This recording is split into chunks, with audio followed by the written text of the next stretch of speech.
Gálatas capítulo 3.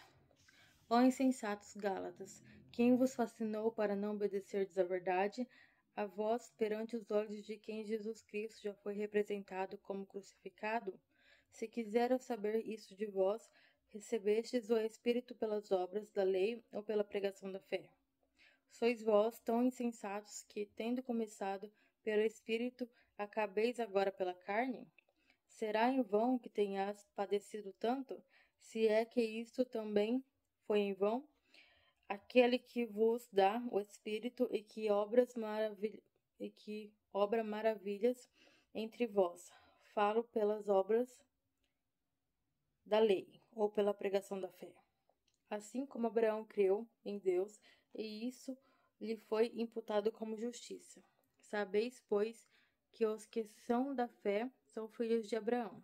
Ora, tendo a Escritura previsto que Deus havia de justificar pela fé os gentios, anunciou primeiro o evangelho a Abraão, dizendo: Todas as nações serão benditas em ti.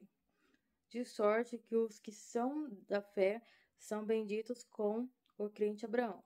Todos aqueles, pois, que são das obras da lei, estão debaixo da maldição, porque escrito está: Maldito todo aquele que não permanecer em todas as coisas que estão escritas no livro da lei, para fazê-las.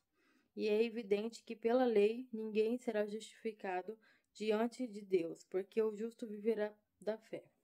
Ora, a lei não é da fé, mas o homem que fizer estas coisas, por elas viverá.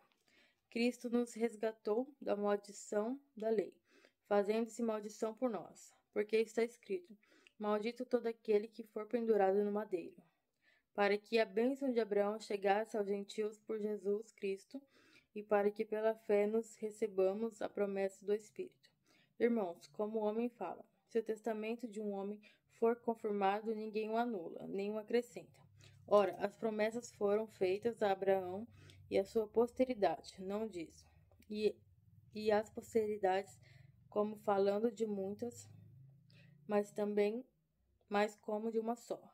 E a tua posteridade que é Cristo. Mas digo isto, que tendo sido o testamento anteriormente confirmado por Deus, a lei, que veio 430 anos depois, não o invalida de forma a abolir a promessa. Porque se a herança provém da lei, já não provém da promessa, mas Deus, pela promessa, a deu gratuitamente a Abraão. Logo, para que a lei foi ordenada por causa das transgressões, até que viesse a posteridade a quem a promessa tinha sido feita, e foi posta pelos anjos na mão de um medianeiro. Ora, o medianeiro não o é de um só, mas Deus é um.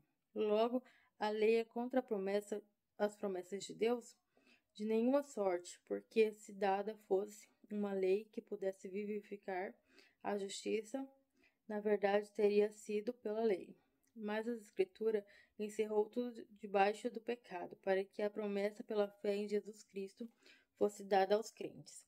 Mas antes que a fé viesse, estávamos guardados debaixo da lei, e encerrados para aquela fé que se havia de manifestar. De maneira que a lei nos serviu de aio, para nos conduzir a Cristo, para que a nossa fé fosse, para que pela fé fôssemos justificados. Mas depois que a fé veio, já não estávamos debaixo de aio, porque todos sois filhos de Deus pela fé em Cristo Jesus. Porque todos quantos fostes batizados em Cristo, já vos revestiste em Cristo. Nisto não há judeu nem grego, não há servo nem livre, não há macho nem fêmea, porque todos vós sois um em Cristo Jesus. E se sois de Cristo, então sois descendência de Abraão, e herdeiros conforme a promessa.